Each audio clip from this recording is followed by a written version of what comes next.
बांग्लादेश के हालात पर दिल्ली में बैठक हो रही। इस वक्त की बड़ी खबर, बांग्लादेश हिंसा पर पीएम आवास में बैठक चल रही है। बैठक में गृह मंत्री अमित शाह भी मौजूद हैं। रक्षा मंत्री और एनएसए भी इस बैठक में शामिल हैं और एनएसए शेख हसीना से मिलकर आए हैं। बांग्लादेश के हालात पर यह बैठक इस वक्त चल रही है। रविंद्र हमारे साथ इस वक्त फोन लाइन पर जुड़ रहे हैं। रविंद्र, ये शेख हसीना से मिलने के बाद एनएसए इस बैठक में भी मौजूद हैं और प्रधानमंत्री इस वक्त बांग्लादेश के हालात पर बैठक ले रहे हैं, और क्या कुछ खबर आ रही है? बिल्कुल, देखिए, सुरक्षा मामलों की एक समिति तो नहीं कह सकते क्योंकि इसमें वित्त मंत्री निर्मला सीतारमण नहीं है, लेकिन रक्षा मंत्री भी हैं, गृह मंत्री हैं, विदेश मंत्री हैं, एनएसए इस बैठक में मौजूद हैं। तो जाहिर सी बात है सीसीएस लेवल की ही एक बैठक कर सकते हैं। सुरक्षा मामलों की जो कैबिनेट कमेटी की बैठक होती है और इस बांग्लादेश के जो मौजूदा हालात है उसमें भारत सरकार को क्या स्टैंड लेना चाहिए उस पर चर्चा हो रही है, क्योंकि बहुत जल्द जो भी फैसला लेना हो भारत को तुरंत लेना होगा, क्योंकि जो हालात है बांग्लादेश में वो काफी बिगड़ते जा रहा है और एंटी भारत होते जा रहा है। ऐसे में भारत को जो भी स्टैंड लेना होगा वहाँ पर सेना को भी भरोसे में लेना होगा, वहाँ के पॉलिटिकल सिस्टम है उसको भी भरोसे में लेना होगा और जनमानस को भी ये बताना होगा कि भारत बांग्लादेश के लोगों के विरोध में नहीं है।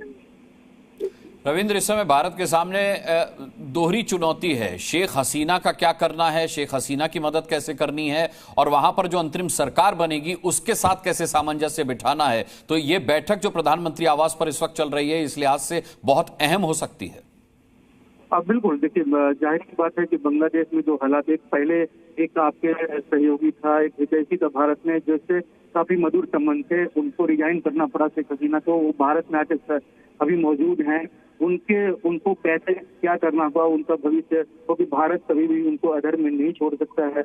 ऐसे में शेख हसीना कब तक भारत में रहेंगी, फिर या भारत से बाहर जाती हैं तो भारत सरकार उसको क्या सहूलियतें उपलब्ध कराए, क्योंकि अभी एक आम नागरिक हो चुकी हैं, पूर्व प्रधानमंत्री हैं। ऐसे में डिप्लोमेटिक जो भी चैनल से बातचीत होगी वो भारत सरकार को ही करनी होगी। तो एक हसीना और दूसरा भी, जैसा मैंने कहा कि पूरा जो बॉर्डर है उससे बड़ी संख्या में हिंदू अगर वहां पर पीड़ित होते हैं तो 1971 के हालात हो सकते हैं, उसमें बड़ी संख्या में हिंदुओं का पलायन बांग्लादेश से भारत होगा, उनको कैसे एकोमोडेट करना और उसके साथ ही साथ वहाँ की जो सेना है वो एंटी भारत ना हो जाए। वहाँ की जो अंतरिम सरकार अगर बनती है, हालांकि इसकी संभावना बहुत कम दिख रही है, अगर बनती है तो वो भी उसमें भारत विरोधी लोग ना हो।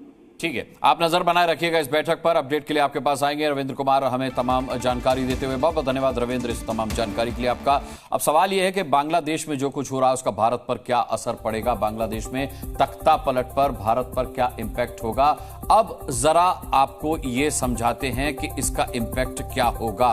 देखिए, खतरे में है बांग्लादेश में रहने वाले हिंदुओं की सुरक्षा। बांग्लादेश में जो भारतीय हैं उनकी सुरक्षा की सबसे बड़ी चिंता इस वक्त की जानी चाहिए।